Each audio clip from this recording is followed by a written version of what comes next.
You are listening to the Super Black Podcast. In this episode, we're going to dissect DC's favorite animal conservationist. I don't even know if it's their favorite, but it's mine.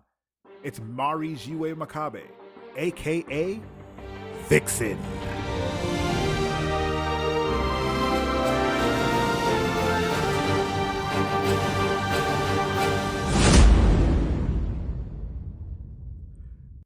Hello, and welcome to another edition of the Super Black Podcast. As I said a couple seconds ago before the song kicked you up, this episode we're going to be chatting about Vixen. Now, why Vixen? Because, well, she's part of the DC universe. She's getting her own cameo on Arrow, which should be on tonight if this launches when I want it to. And she has a cartoon. So she's a very prominent Black female superhero. She has her own show on the CW, the online CW network, and that's pretty cool. You know, it was a weird choice when I heard that they. Okay, let me not say it's a weird choice. I guess it was weird to me because I always thought of Vixen as a background character. I was never really exposed to her as, you know, a leading frontier hero, but she does have pretty interesting powers, and giving her own show with her own sort of team, and then transitioning her, with the cool part there, transitioning her voice actress on the show to becoming actually Vixen on Arrow and The Flash, that whole CW universe, which is really, really cool and very synergistic. So are we to believe, he's going to dive a little into a nerd thought here, the way DC seems to be structuring their company, be it movies and cartoons and the TV shows, is that they're having this weird multiverse, which DC is very, very much known for. So, seeing as how the voice of Vixen is in the cartoon and the live action show, are we to believe that the cartoons exist in the same universe as Arrow and Flash on the CW, or is it a parallel universe where everyone's animated? I haven't watched the Vixen show. I saw the first episode. I haven't watched any further due to life, but I can only assume that there are two separate, you know, versions of each. I actually think Grant Gustin, the voice of Flash. Actually, let me look up that dude's name right now so I don't sound ridiculous. Yep, I was right. Grant Gustin, who plays Barry Allen on The Flash, and Stephen Amell, who plays Oliver Queen / the Green Arrow on his respective show, do the voices for both Flash and Arrow on the cartoon. So, are they fusing this reality like with cartoons and the live action shows? I'm DC hasn't played their cards yet, because we know that there's going to be a separate Flash and a separate Green Arrow on the Justice League, in the Justice League movies and film. You know, it's going to be completely different. So they are splitting that universe, but I wonder how they'll come in contact. Like, it's only a matter of time before there's some sort of crisis on Infinite Earths situation where all the universes collide and bad stuff happens, and maybe one of the Flashes die. Spoilers, that happens in comics. Well, literally all heroes die in comics, but they always come back. It doesn't matter. Anyway, I've veered very far off the road of Vixen at this point, so let's steer the ship back in focus. Okay, so to understand Vixen and her powers, we have to actually take a couple hundred steps back into the past and figure out where these powers actually come from. So I will give you the legend, and then we'll discuss her powers. Cool? Okay. In ancient Africa, there was an ancient warrior who was also a legend by the name of Tantu. Tantu, the ancient, legendary African warrior from Africa, asked Anansi the spider to create a totem that would give the wearer powers of the animal kingdom and possibly Universal Studios California if they would use the power to protect the innocent. Anansi said, "Okay, I guess," and with that, the totem was created. Tantu named the totem after himself, and later adopted a new moniker, Tantu, the self-indulgent. Tantu used the totem and the power of Earth's animals to become the first legendary hero of Africa. The Tantu totem was later passed down through the generations until it reached the Macabes. Growing up in a small African village that doesn't actually exist, named Zambesi, Mari Jiwe Macabe was told of a very ancient and also very African legend of the Tantu totem by her mother. The very same mother who would be struck down by poachers when Mari was still very young. Apparently, her mother was made of sweet, sweet ivory. Mari was then raised by her father, Reverend Richard Jiwe, the village priest.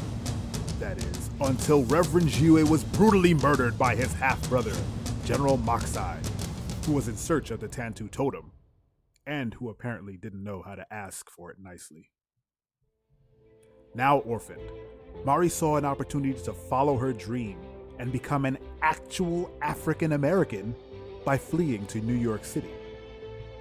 Going by her totally new name, Mari Macabe, she used her stunning beauty and grace to become a well-known fashion model, quickly gaining popularity and wealth as all top models do.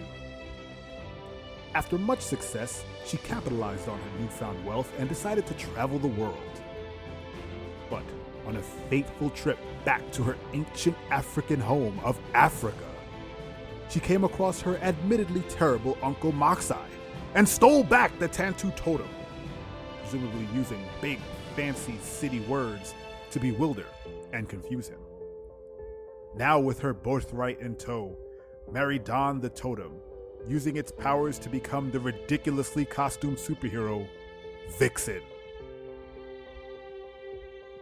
Now that legend's out the way and you're all gassed up on, cool ancient African stories and myths and whatnot, Vixen holds domain over the morphogenetic field, also known as the red. This is a fancy way of saying that she's able to access the abilities of every animal on Earth and mimic said animal's traits. Be the animal domestic, like your cat Sniffles, a wild animal, like that bear that ate that guy one time in that place, I believe it was the forest, or mythical, like the big lizards Imagine Dragons are referring to. So you need an example. If Vixen, say, needed to knock over a wall, for hero purposes, well, she could simply tap into the red and call upon the strength of a rhino and just run headfirst into that pesky wall. No more wall. Rhino power beats wall. Let's say she needed to swim down to retrieve some overboard keys. She'd say, "Hey, the red, I need a fish." And then bam, she's swimming like Jack LaLanne, only better because of fish stuff and, fish swim better than Jack LaLanne. How did she do this, you ask? Well, first I would ask if you actually listened to the little legend that I told you a little while ago. And second, I would answer you and say that thanks to the Tantu totem, she has all these powers. Now, given escalation, Vixen has been written to take on physical qualities of animals that she calls upon, she mimics.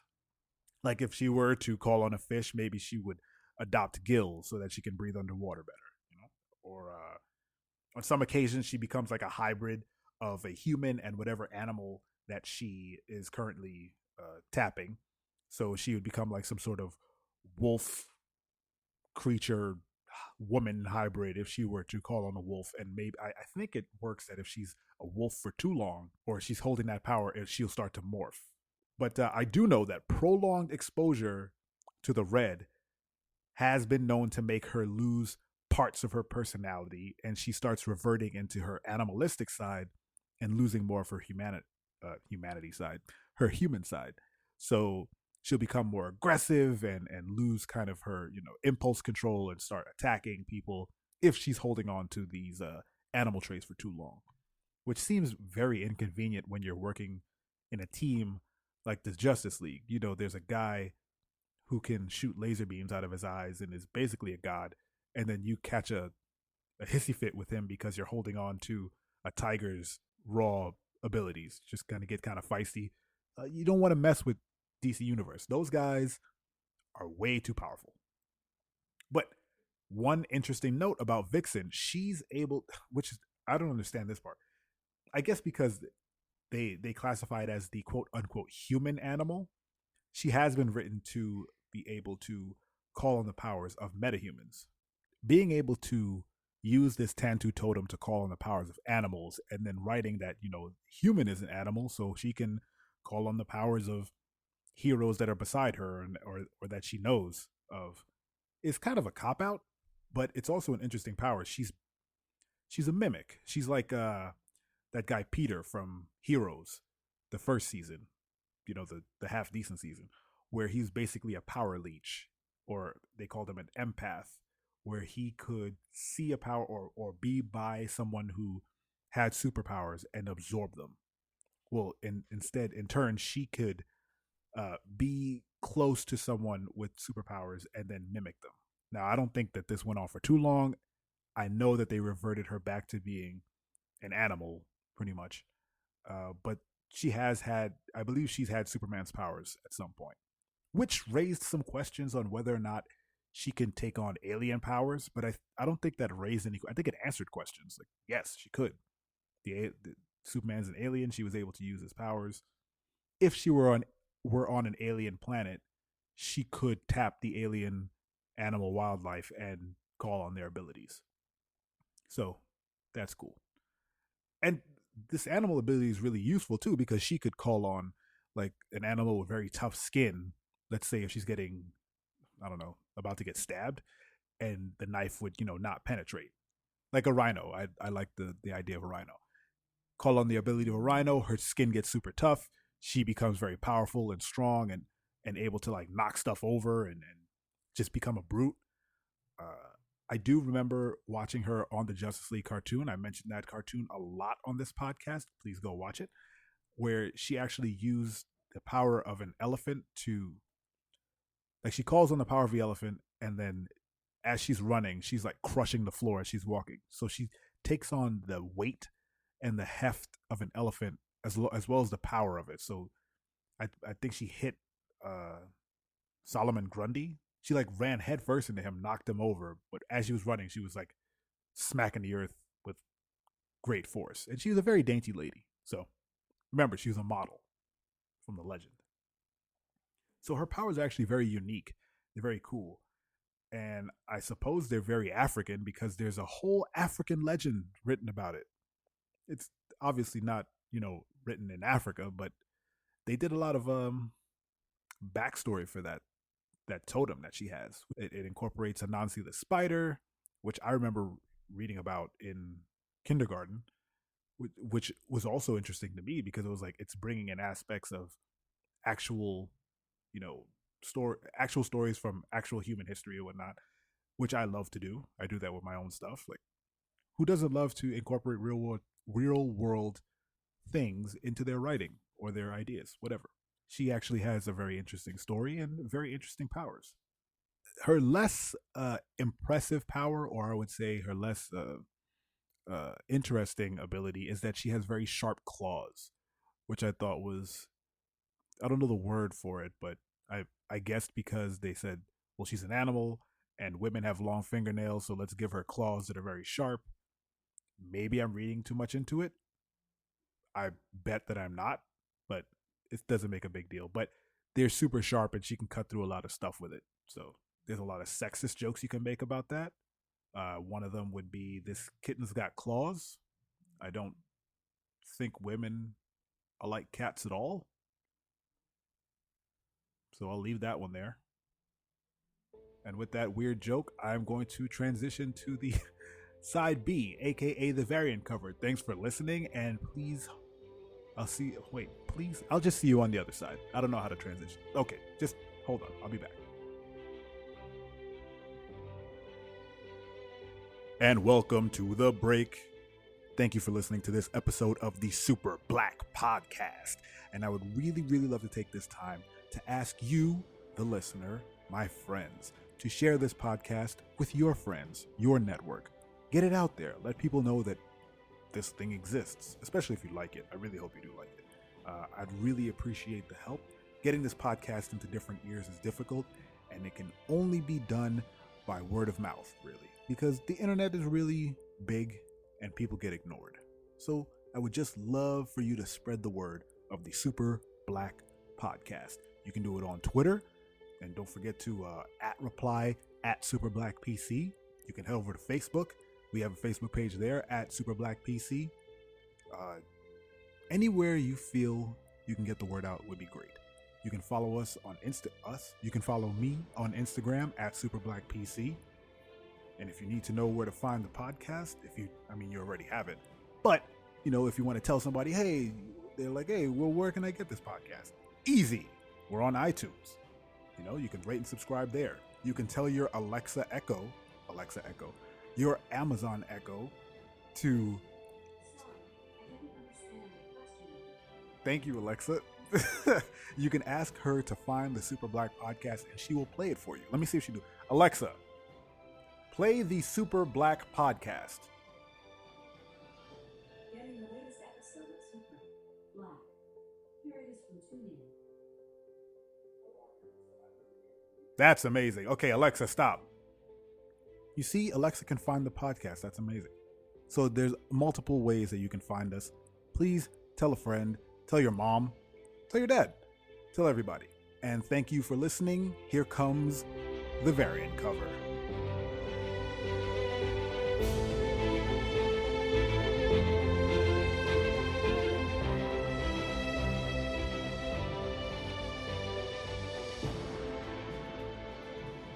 So welcome back, and this is, again, the new Side B, aka the variant cover. This is where we cover weird topics that have something to do with the hero in question. So, since today's hero is Vixen, and she's an animal, I thought up this top 6 pretty much off the fly, off the cuff, off the back. The top 6 post-hero careers for Vixen. Bear with me. This is going to be very quick. It's going to be rapid fire, and you're going to enjoy it. Number 6, the CEO of PETA. Now, this is kind of like a gimme, PETA is very into animals.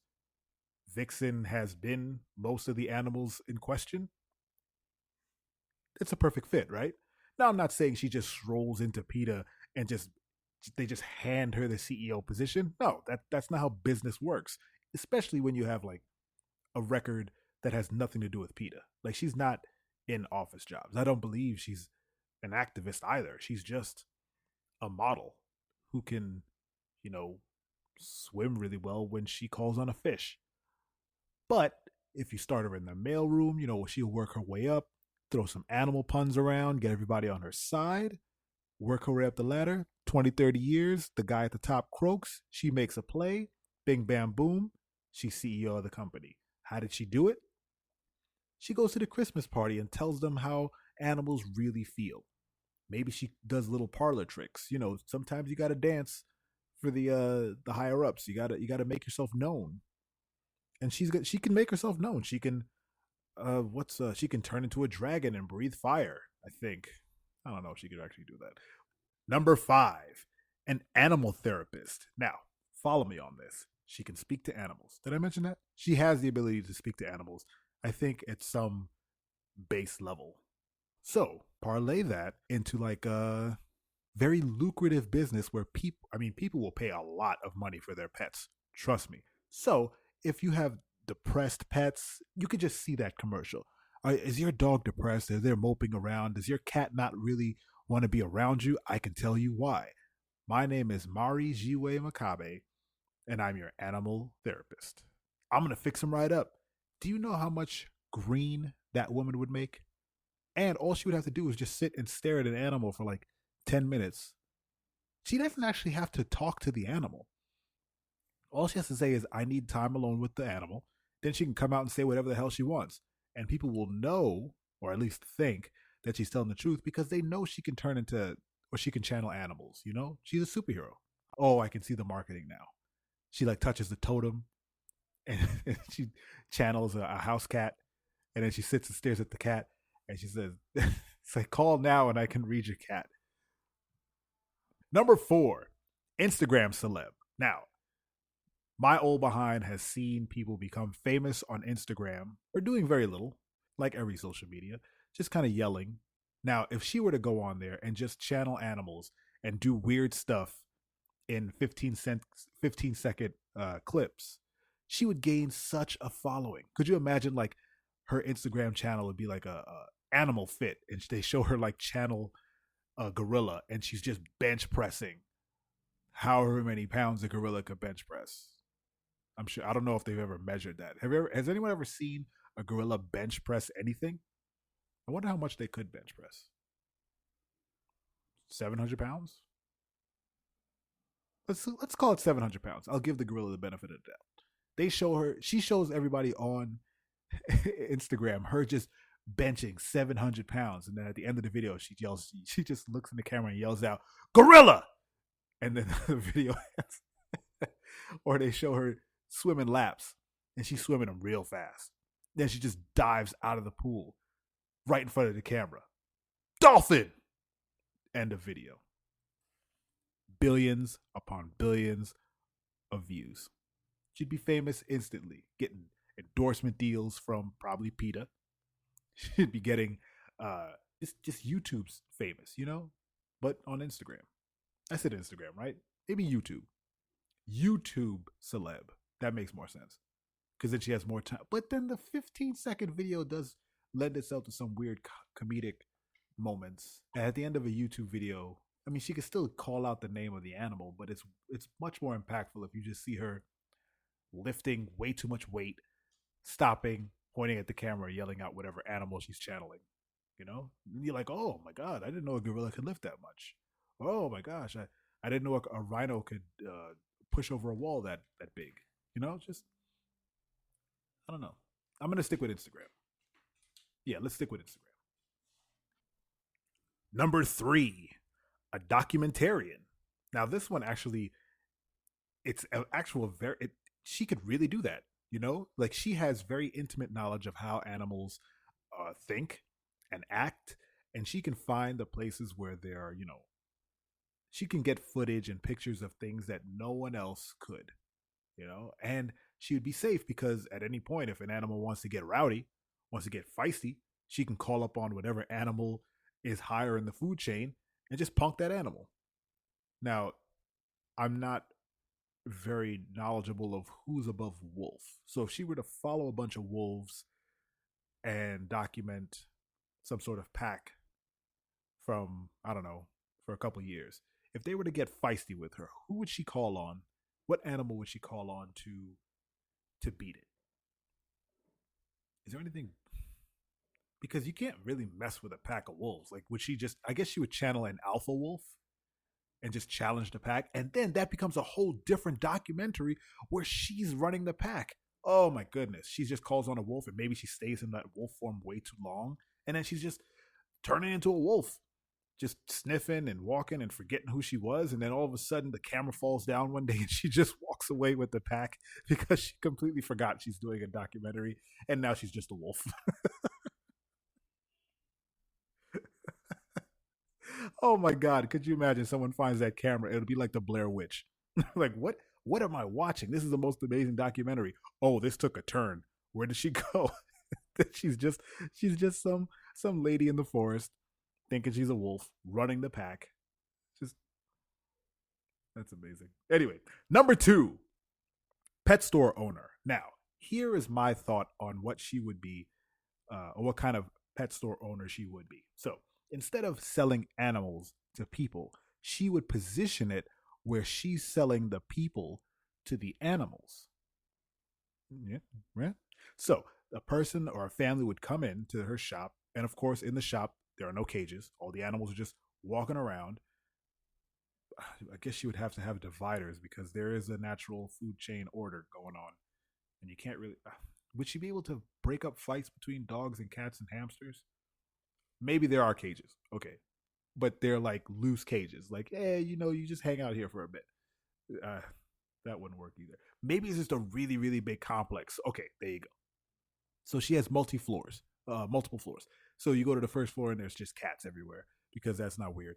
And then you say, oh, I want to buy a cat. So she'll walk the family over to different cats and ask the cats, because remember, she can talk to animals, ask the cats, do you like this family? And the cat's like, not really. Or, actually, cats don't work for this. Dogs. So she walks up to a dog. He's like, oh, dog, do you, dog, whatever. Do dogs give themselves names? Steve, do you like this family? And Steve will look at him and say, they look okay. Let me take them for a walk. So he takes him a walk around the block. They do their thing. He comes back, and then Vixen asks him, how was that? He's like, well, they picked up my poop, so that's a plus. The kids were cool, but a little loud. I guess I can go with them. And then the family pays Mari for the right to take that dog home, or some other way where the dog is higher than the person. I haven't really figured out the payment structure of it. It's still weird. It's still weird. But that whole portion up to buying the dog or the cat or the hamster or the lizard or the imaginary dragon, it's really about her selling the people to the person. I thought this out. Trust me. And the number one post hero career in the top 6 post hero careers for Vixen is a judge on a reality cooking show. Now, I think as a former animal, an actual animal, a person who's been an animal, she would have very keen insight to how different meats should be cooked or not cooked. And I think she would give some really interesting insight into the cooking show. So let's say she's sitting there as a judge and she's watching the people cooking. And she's like, I've noticed that if you don't cook a steak, it tastes just as good.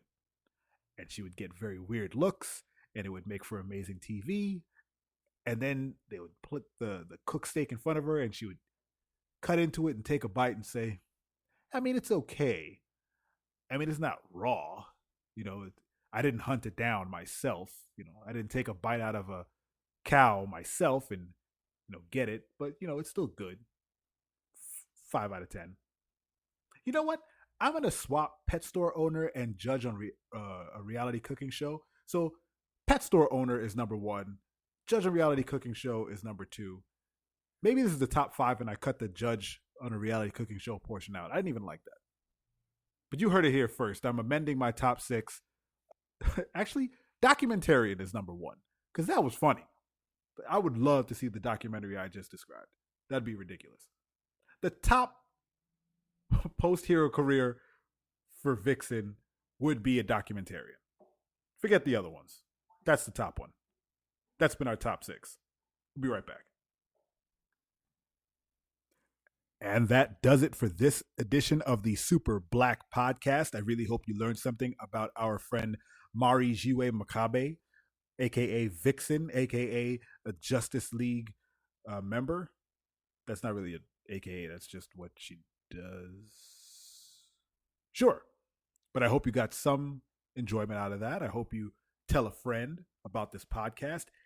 Let's cover some house cleaning or housekeeping. I've been doing podcasts for a while and I've never settled on whether it's housekeeping or house cleaning.